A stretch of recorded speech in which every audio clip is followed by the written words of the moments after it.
Knowledge for Men, episode 12. Welcome to knowledgeformen.com, where boys turn into men, where men turn into leaders, into lions, the ferocious few who stand strong, a place where you grow to become the man you were born to be. It's time to take massive action towards the life you want. Get the health, get the relationships, business, and career you've always dreamed of. Achieve a level of success and happiness that you've been searching for so many years. There's a reason why you're listening to this. It's fate. This is your time. You live only once. Recognize this. Accept this. Life has given you enough, and it's time to take a stand and take full control of your life.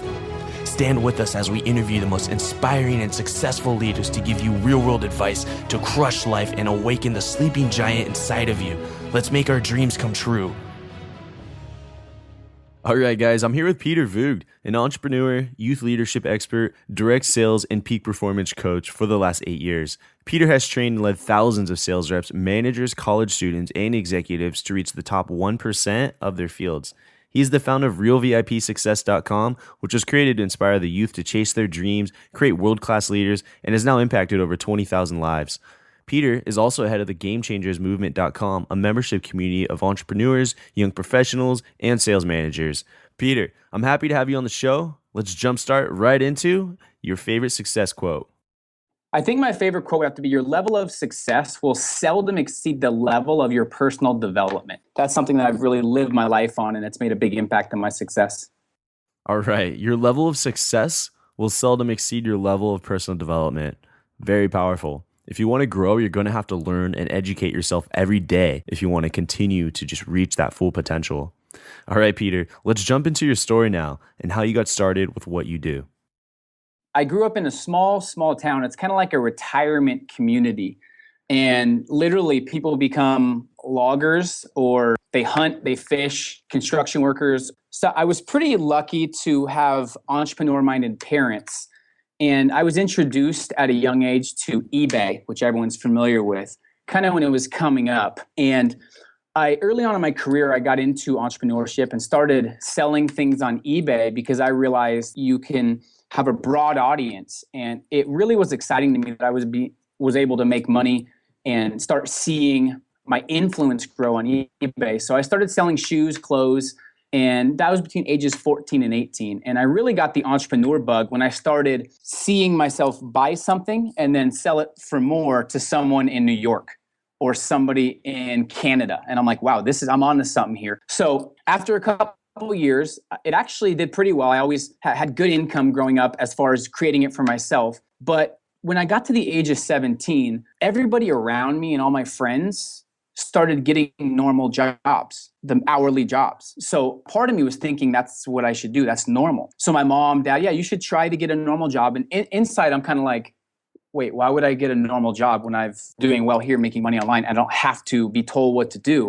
But just because society kind of put it upon me that it was okay to get a normal job, I got a normal job and I worked construction with my dad. And hard labor, definitely, if you know me, is not my thing. Like, I'd rather do anything else in the world than hard labor. Not that it's a bad job, it's just I didn't want to do hard labor. So I remember a turning point for me was I was 17 and my dad hired me to do some construction, and one of my friends worked with him. And I literally would try to do the minimum amount of work possible. Not that this is a good thing, to obviously get paid, because I realized no matter what I did, I would get the same pay. And what really turned me was my friend would work really hard, super a talented guy as far as just really giving his all in everything he does. And he would help my dad 7-8 hours a day and really give his all.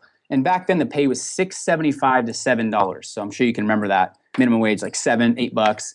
He would sometimes give $8 an hour, right? This was, 10 years ago. And I remember getting my paycheck for the week and for the 2 weeks and realizing, wow, no matter what I did, my paycheck was the same. My friend would work his butt off and get paid the same as me that was kind of cutting corners and slacking. And I'm not a slacker, but I realized that I was making the same amount in a couple sales on eBay than working a whole week, 40 hours doing hard labor. So my friend was sitting there working really hard, putting in 8 hours a day, and I would sell 2 things and make the same money. So a part of me was like, I don't think I'm ever going to work a normal job.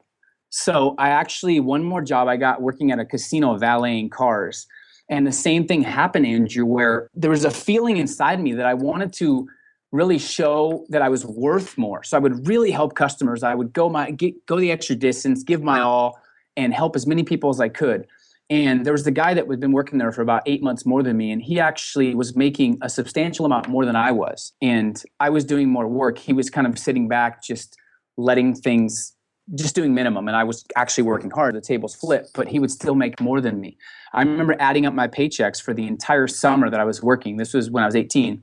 And I remember looking at that amount and saying, no matter what I do or how many people I help or how much value I bring to this company, my pay is the exact same. And that's not fair. It's not okay to work less and to do minimum, but I was like, that's not fair. So something inside me was like, I need to figure out a job or an opportunity where I get paid for what I'm worth, who I'm becoming, and my value. So, but it was really hard because in that time in the economy, almost everybody was doing 9 to 5. So after experiencing what I did with eBay and entrepreneurship, I didn't want to get a normal job. But back then it was almost, you're looked at a little odd when you're 18 saying, I don't want a normal job, because what does every 18-year-old get? A normal job. Yeah, everyone does what everyone else is doing. It seems like the next step in the process of life when you turn 16, go get a job, work minimum wage, and maybe, just maybe, if you work really, really hard at the end of the year, you get a 25-cent raise. And if you continue doing that for 3 years, maybe you get $1 raise and you'll be the employee of the month. And this actually brings up a really interesting quote from a famous TED Talk from Nigel Marsh. You work long, hard hours at a job you hate to buy things you don't need to impress people you don't even like. It's really powerful. And now entrepreneurship seems to be getting more popular in recent years. What do you think, Peter? Now entrepreneurship's a little more popular, but 5-6 years ago, people that were entrepreneurs or wanted to do jobs that you're paid based off your potential and results are looked at a little odd. So what happened was I went to college at University of Oregon, and something came to me, a sales job. Now my mom's been in sales forever, so I'm excited. Oh, this is finally a job or an opportunity, because I actually feel job stands for just over broke. And I learned that later, and I'm like, oh my gosh, that's so true. And every time I had a job, I was just over broke. So I kind of count my sales job as an opportunity versus a job. But I got a sales job, and I started doing sales. And this was 19 years old. And really, it was my first taste of really making good income as far as creating your own wealth. So I was addicted to it, Andrew. I was addicted to sales, and I soon realized I could create whatever I wanted. So I started studying and learning more about sales, but I realized that I had to create my own schedule. I had to motivate myself, and that was super challenging for me. So once I got that down, I really went all in sales and became one of the top sales reps in my office. Yeah, when you're in control of your future, you're way more compelled to succeed. I mean, you have so much drive and hunger when you have complete and absolute control over your life and your financial destiny. It's really hard and it's not easy, but the rewards and satisfaction of doing something that matters to you will give you the motivation you need to move forward. So, Peter, can you share with us how you became the top sales rep in your office? A lot of people were asking me what I was doing in my office and in my vision. How are you selling so much? How are you so consistent? And what are you doing to create better results and motivate yourself? So I started teaching them. And I got more joy in teaching others how to be successful and do what I was doing than I did just selling myself. So I realized that I wanted to lead a sales team and create a business that helps people versus just myself, because I realized that when it's just you, it's hard to leverage, obviously, big business, and you have to trade time for money. And I wanted to expand and teach other people so I could obviously build big businesses. So I started out my own business at age 21. I didn't really have any guidance, let alone people telling me what to do and someone coaching me. But I really had the desire to go out and start a business. And there was an opportunity that opened up in a different area that I could start my own sales business. This was direct sales. And I moved about 6 hours away. And what was scary is this was when I was finishing up college, and all my friends, it was right before summer, and all my friends were kind of getting ready to enjoy the summer, party, drink, be by the pool, hang out. And I'm sitting here moving to an area where I knew nobody to start my own business. And if you've ever been in business starting out, it's not only lonely, but it's stressful when everybody around you is going a different direction. And it was challenging. So And I realized one of the quotes that I stuck by is the tougher decisions are always the better ones long term. And really choosing growth in the moment yields huge results as well. So what happened that summer is I really failed miserably. I was working 60, 80 hours, but wasn't getting the results. So it was challenging, and eventually I ran out of money. So I had some money saved, but I ran out of money, and I was literally living in a 1-bedroom, 500 square foot office. And I just get chills thinking about this because it's a very vivid memory for me, very strong. I was in a 1-bedroom apartment in one of the worst areas of town. This is in the Seattle area, and if you know Seattle, it's not like the best weather either. So it's like gloomy, and I'm stressed out. I don't have money, and I'm living in a 1-bedroom apartment with literally a mattress, no furniture. And I kind of felt like there was no hope. And I've succeeded in the past. So I succeeded as a sales rep. I succeeded selling things on eBay. I wasn't the best student, but I passed my classes and I succeeded. So something wasn't matching up. And I'm like, what's going on? I'm not succeeding like I usually am. And I literally had no money, and it wasn't even paycheck to paycheck. It was hopefully I have enough money to eat.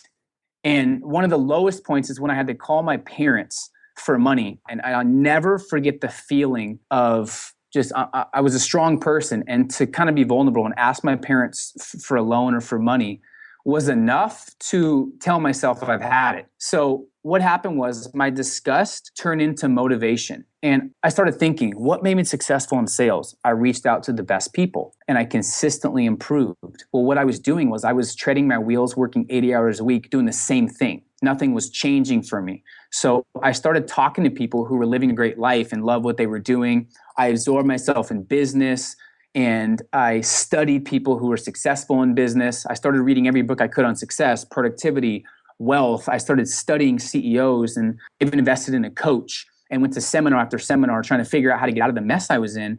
And after studying countless hours and not going out and just coming home and studying, waking up early studying, I started seeing my results improving. And my surprising results were, I couldn't believe it. When I finally put the things into place, and my problem at the beginning was I was studying a little bit, but I wasn't implementing them into my business.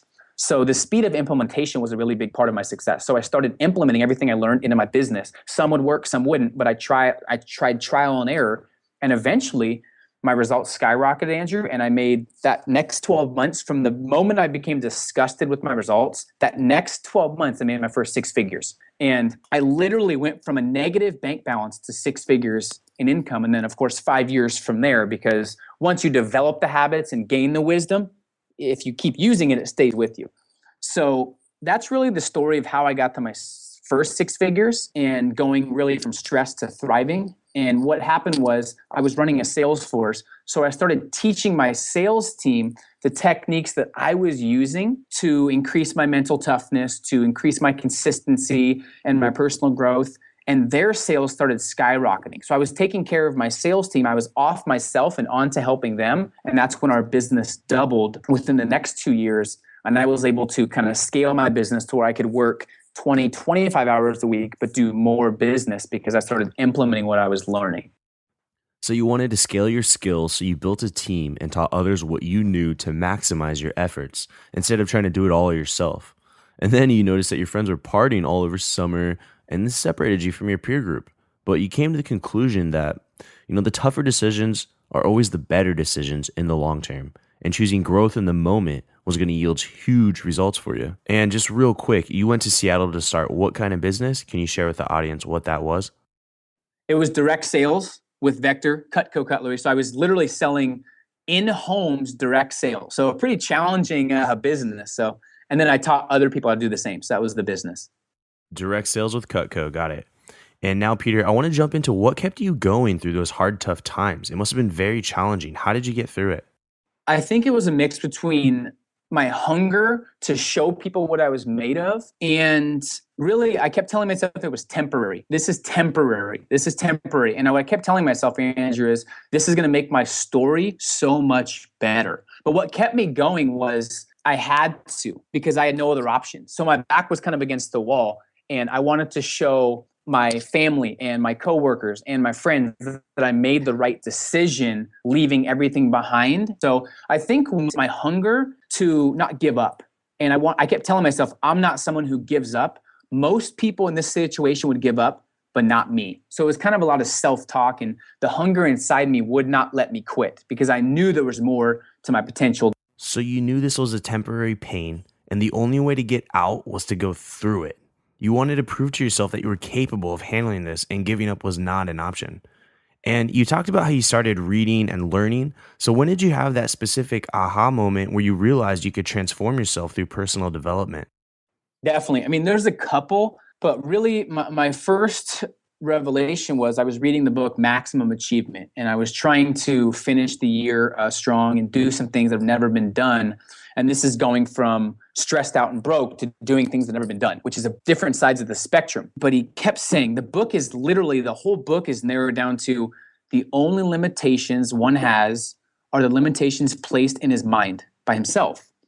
And I kept realizing that, oh my gosh, all the limitations I have are because of me, my insecurities, my past. And I totally changed my perspective and I changed my state. So what happened was I was blaming the company. I was blaming my territory. I was blaming my training. I was blaming my past and my lack of experience. And I was blaming everybody, and I wasn't taking responsibility. So what I got from the book and my aha moment was once I took 100% responsibility for all my results, that changed the game for me. And I realized that my office was a reflection of me. When my office was failing and my office was struggling and I wasn't on my game, and it showed. So once I started investing in myself, I realized that I had to build a wealth of knowledge, and I needed new information and new ideas that I haven't heard before to take my biz to the next level. So that book was one.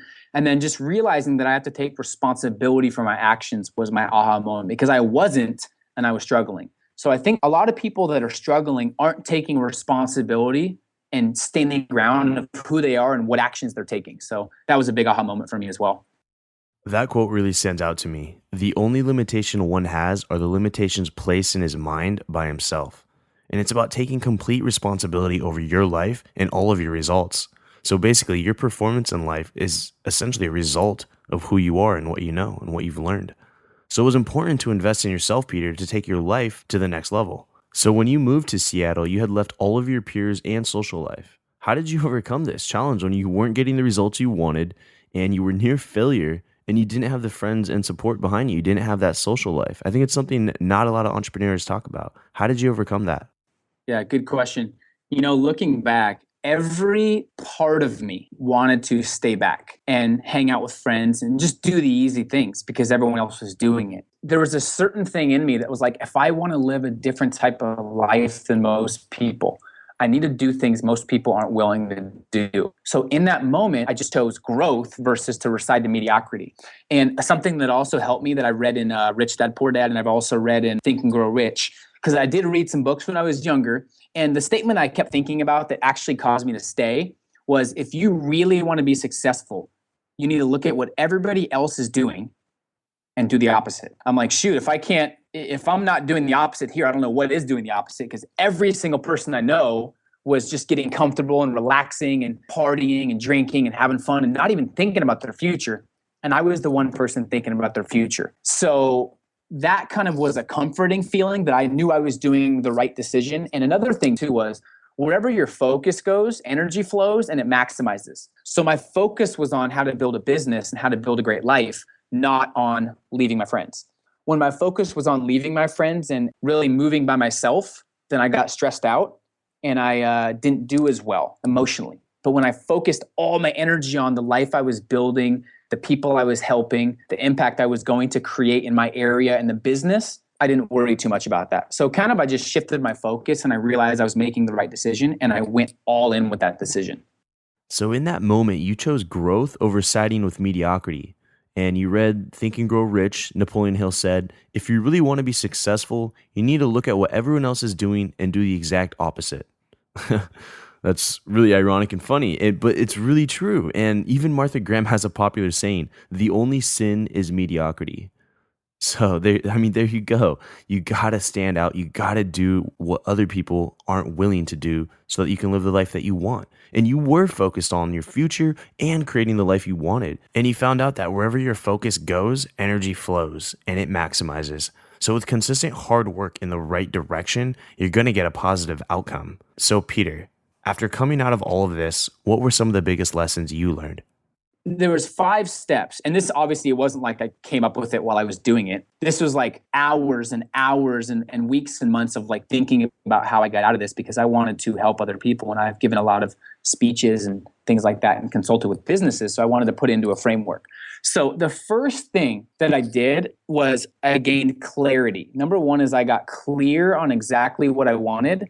And you need clarity like you've never had it before if you want to get results you've never gotten. So that comes with structure. And obviously, when you gain clarity, Andrew, you get confidence.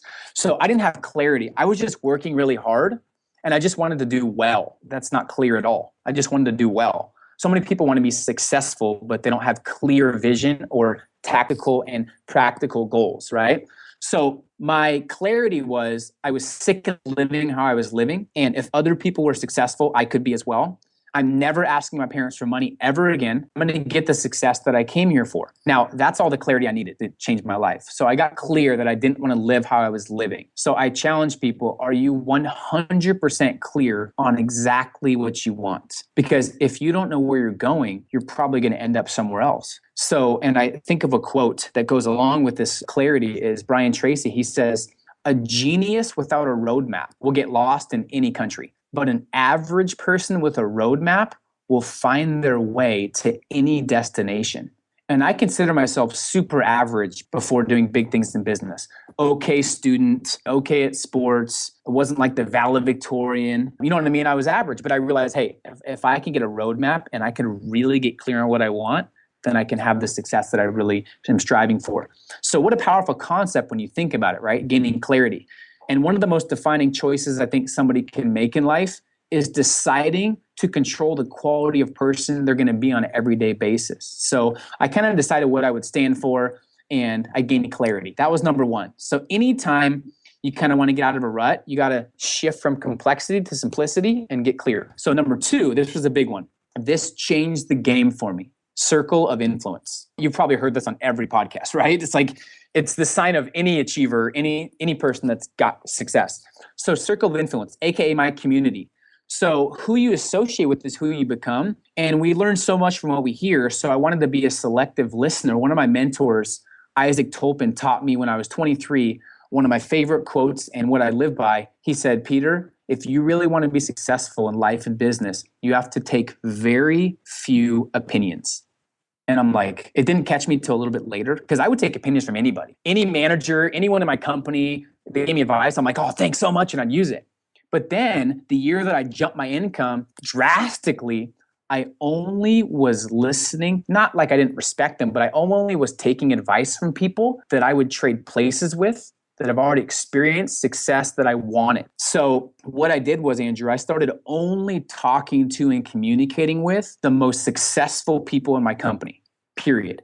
The top 0.05%. And what happened was I went from an below average manager to the quickest manager ever in company history to do $1 million in sales in a year. I just talked to the most successful people and I did exactly what they did. And I skipped my learning curve. And what I was doing before was, guess who I was asking for advice? Average managers. So guess what advice they gave me? Exceptional? No, they gave me the advice they knew, which was average. And I'm not saying they're bad people, but I didn't want to be an average manager.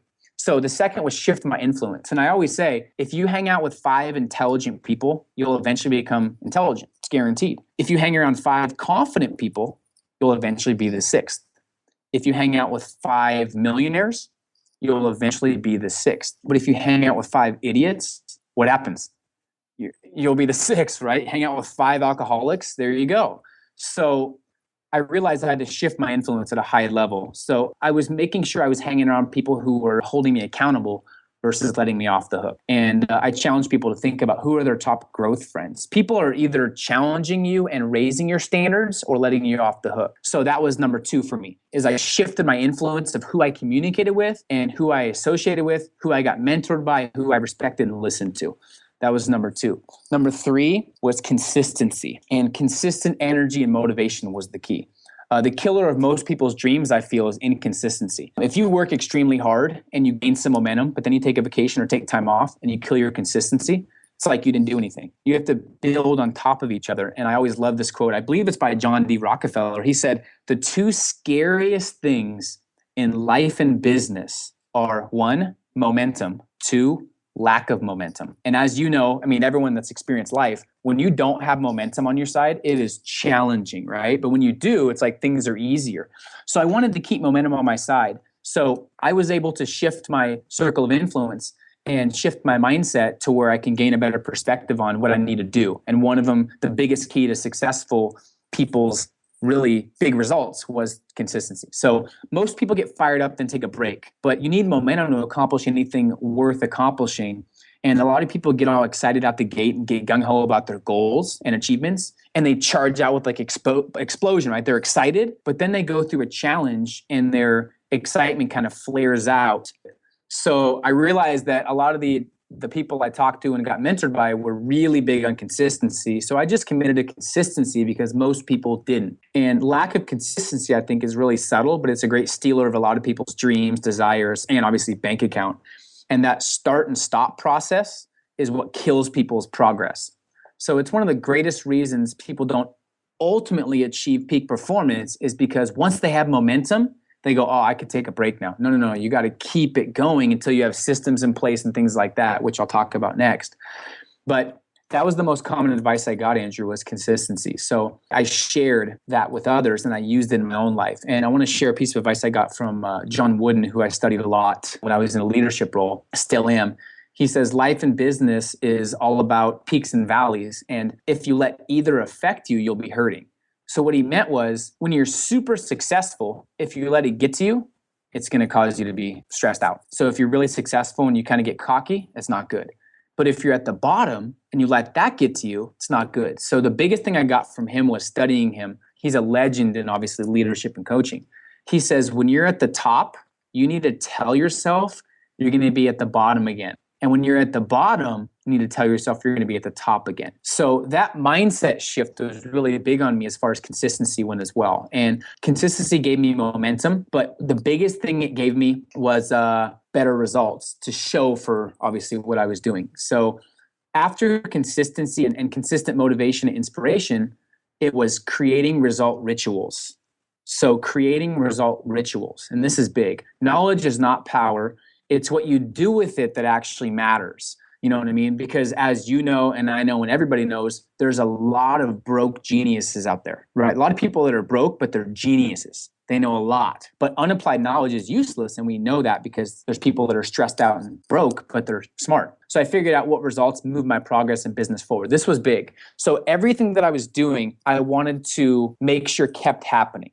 So I took my business and I kind of stripped it down. And I said, what 20% of these things that I'm doing create 80% of the results, right? The 80-20 rule. And I purposely placed those in my schedule every week where they were non-negotiable so I could make sure my results were consistent. And I knew that I needed to create results in my business whether I was there or not. So once I put those result rituals in my schedule, I knew I was going to get results. The problem with people is sometimes in business is they forget what got them results.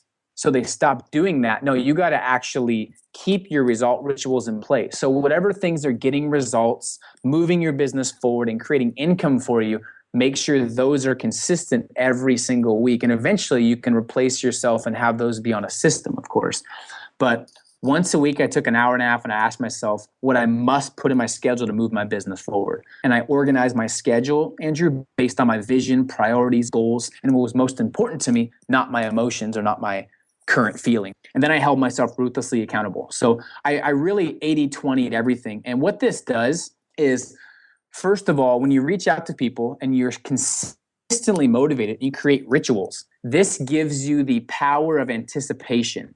What that is you know what's going to come up in the future. So when you talk to successful people, they tell you what to look for so you can actually plan ahead and you don't have to be surprised by the challenges you get because you already know they're coming. So that really was a big key to me as well. But I challenge people and I ask them, what 20% of your sources are causing 80% of your problems or unhappiness? Usually it's a small percentage of things creating a lot of unhappiness and stress. And then also what 20% of sources are resulting in 80% of my desired outcomes and happiness. And I started thinking and acting in terms of what's helping my business and my vision and what's hurting it. So I used to work 12, 14-hour days, and I was doing half of the things that weren't profitable or effective. Then I shifted and I only did high value activities that I knew got results. And I was able to shift down to 2, 3, 4 hours a day, but getting higher results as well. So that was number 4, is creating result rituals in your business or life. And then number 5 is where everything really started: continual growth and learning. Success really in personal growth doesn't stop when you become successful. That's really when it starts. So this is one of the main reasons 95% of people aren't thriving right now and don't reach higher levels of success right now, is because when they become successful, their learning stops. You never stop learning, and the more you learn, the more you earn, but the more valuable your perspective becomes. And people really pay you and want to be around you because of your perspective. If someone doesn't have much perspective on something, you're not going to ever get asked for advice, or people aren't going to come to you for leadership. The reason why you're building this brand and why you're going to be very sought after is because you're gaining perspective from everybody you're interviewing, from me, from Hal, from everybody else. Your perspective's sharpening as you get more knowledge in you. So I then started focusing on becoming an expert in my field, not just leader or a manager. I think the lowest form of sales is just being a sales rep. You need to position yourself to be an expert. So don't be a salesperson, be a sales expert. Be more elite, exclusive, be a specialist, a trusted advisor, and make it very rare. Don't be known as a salesperson. So instead of selling insurance, no, you're an insurance expert. Instead of being a leader, I am a leadership expert. And that shifted me from, I want to be an expert in peak performance, in leadership, in personal growth, versus just a leader. So there's 3 ways to become an expert under the continual growth and learning. The first is to get results. So you got to get results in your field to know how to be the best. 2 is you got to be a researcher. So for me, that year that I wanted to really double my results and work less, I read 50 or 60 books on CEOs and executives and entrepreneurship and systems and programs. So I became a research expert because I studied so much and went to so many seminars. And the third is role model. So when you are getting results and you're researching and you're becoming a role model, that's the ultimate form of an expert. And when people tell me, Andrew, they say, oh, I have 20 years of experience in this job. Or you hear sometimes the older generation, not putting them down at all, just being real. Sometimes the things that people don't want to hear are the things they need to hear the most. A lot of people I talk to are like, oh, I have 20 years of experience. But here's the reality. They have 1 year of experience repeated 20 times because they never get better. So continuously growing and learning helps you adapt and adjust to the new times, the new economy, because really it's adapt or die in this new economy. And the more you learn, the more your brain is sparked to take action, and you become more hungry for knowledge. And success is the ultimate motivation, and lack of progress is the ultimate inaction, right? When you're not progressing. Wow, what valuable knowledge you just gave us on this 5-step process to how you became successful in what you do. I'll break it down. Number 1, get clarity. Get clear on exactly what you want. You can't just say, I want to be successful. You need to define what that success is, what that looks like, so you know what you're actually aiming for. Number 2, circle of influence. It's your community, and it's a sign of any achiever who's got success. You have to take very few opinions. Listen to only those who are crushing it and have the results you're looking for. And find those who will challenge you, hold you accountable, and most importantly, help you raise your standards. Number 3, consistency, energy, motivation, and momentum to keep going forward. You have to keep moving. Don't take those breaks. Don't give up. Just keep moving forward. Be consistent with what works. And number 4, creating result rituals in your business and life. Simply use the 80-20 rule. What 20% of the things are you doing that create 80% of the results in your life? These are the things that move your life and business forward. Then consistently do more of what works, then eventually replace yourself on a system. Number 5, continual growth and learning. Become the expert in your industry by getting results in your field, studying leaders, and becoming a role model for others. Wow, these 5 steps are so powerful. I can't wait to put these into effect. And all the listeners, there's just so much valuable wisdom in all of those steps. And guys, we've now entered the knowledge round. Peter, are you ready? Yeah, for sure. Welcome to the Knowledge Round, where the guest will be asked rapid-fire questions to give the audience invaluable pieces of wisdom to help transform their lives. Starting in 3, 2, 1. Showtime!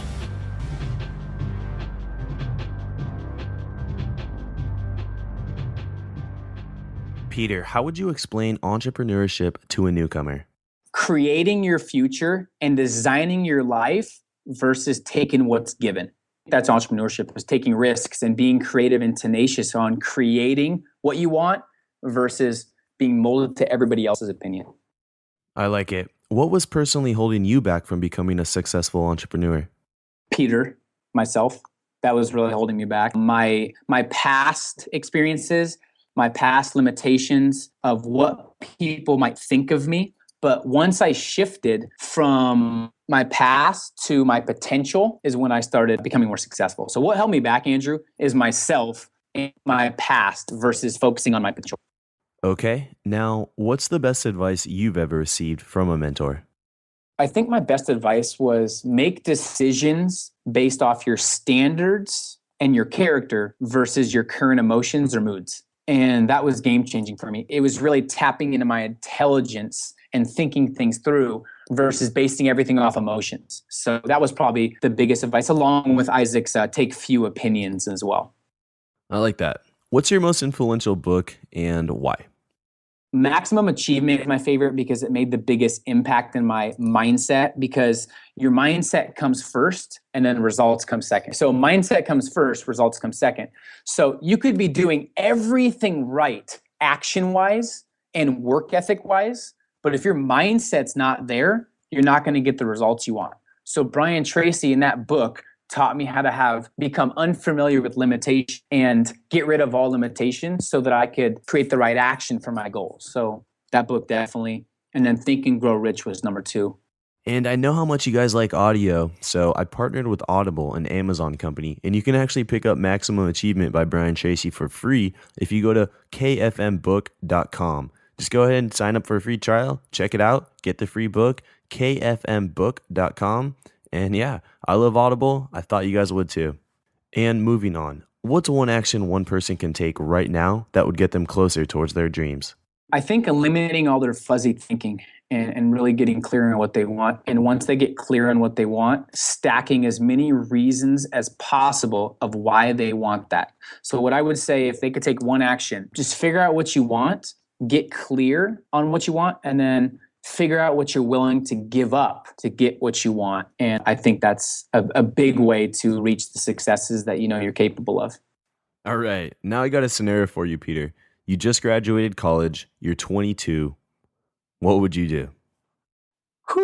I would figure out my values and what I wanted to do, what impact I want to make for the rest of my life. And then I would spend every waking second reaching out to the best people in that industry, taking them to lunch, to dinner, to breakfast, spending the night at their house. I don't know what, but I would put all my energy into figuring out who I was and what I wanted to do. And then I would go talk to all the best people in the industry.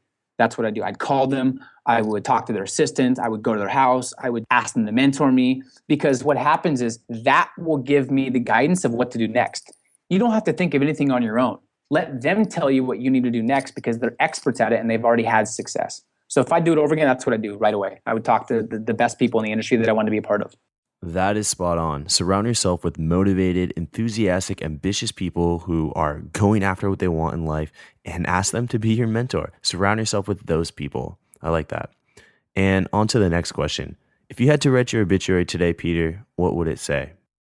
I think it would say Peter lived an enthusiastic and charged life helping others, and he made the world a better place. He inspired people and he gave selflessly and he impacted a generation. But I think most importantly, Andrew, I'd want it to say loving father, loving husband, loving son, and loving friend more than anything else. So that's probably what it would say. He lived life to the fullest. He gave everything he could to help others. And he was a loving father, son, husband, friend. Yeah, I can definitely resonate with what you just said there. And another deep question for you, Peter. What is your philosophy on life? life is about living well and expressing your creativity and who you are at the highest level to contribute to others and really becoming the BIW, the best in the world at what you do. When you look at the Richard Bransons and the Mozarts and the Michael Jordans and the Tony Robbins and just the best at what they do, they don't see it as a job or as a career. They see it as that's their life, and passion is to live well and to become the best at what they do. And my philosophy is the greatest contribution somebody can make to the people they love or the people around them is to live their best life. And if you live your best life, that is the ultimate inspiration for other people to live their best life. So living well, contributing to others, and becoming the best in the world at what you do, and then giving back. Very powerful. And Peter, if you can give some parting piece of guidance to the audience, what would that be? They need to realize that everything has a price and there's a cost for everything. And I would tell you that pick what you want and then figure out the price you're willing to pay for what you want, and stay really focused on what truly matters to you. Figure out your priorities and your values and live by those values. And not only that, do something daily that gets you closer to your goals. Do something daily that gets you closer to your dreams and your greatest aspirations. And I think discipline's an illusion. It's all about habits, and your habits determine your standards, and your standards determine everything about your life. So I would just say, figure out what you want, but then figure out what you're willing to give up to get what you want, and stay purely focused on that and go all in and make that an obsession for you to do. And now that's an interesting point you bring up there. When you're focusing on creating this life that you want and becoming successful, you have to really think about what are you willing to sacrifice in order to get what you want, because it's not all just win, win, win. There are going to be some losses and there are going to be some very tough struggles. So you bring up an interesting point there. And Peter, as we're closing up this episode, what is exciting you today? What are you currently working on? Oh man, a lot of stuff. I have a mastermind group, a group coaching program. It's called the Game Changer System for Excellence. And it's becoming the go-to membership for really entrepreneurs, leaders, and sales professionals who really want to elevate their standards, shift their mindset, and really increase their income. And it kind of dives deep into what I talked about today at a very tactical and comprehensive level as well. And it's doing great. And a lot of people are really benefiting from that. It's invite, and it's not for everybody, of course, but it's for people that are really serious about success. Because as me and you know, a lot of people kind of just talk about success. They don't back it up. This is for that select few that are really serious about it. And I'm also working on a training program for companies to help them supercharge their sales force and keep their sales force motivated as well. Then, of course, I have a Real VIP Success. That's a free website that just inspires the youth. And I have guest speakers and blogs on there and articles that are really helping the younger generation chase their dreams and really never settle. So our goal is to reach 1 million youth. So I'm really working on adding value and creating a program for the youth to really help them, and then a sales training program for companies, and then my online mastermind membership for just the average entrepreneur that wants to take their life and success to a whole new level. So a lot of things coming up, exciting. Wow, Peter, you're really working on a lot of projects right now that are really designed to just help inspire people. It's so exciting what you're doing. And Peter, go ahead and give yourself a plug so all the listeners can get in contact with you. The best thing you can do is let me know how it's affected you. And you can reach me on Twitter. It's Peter Voogd 23, and then Facebook, Peter Voogd, LinkedIn, my name. RealVIP.com is the website that kind of shares what I do. And it's just a free website that gives value on business and entrepreneurship. So, and then if they're interested in the Game Changers program, being a member, they can just email me at business@realvipsuccess.com, and we'll kind of have a conversation and see if it's for them and go from there. So yeah, Twitter, Facebook, LinkedIn, same places.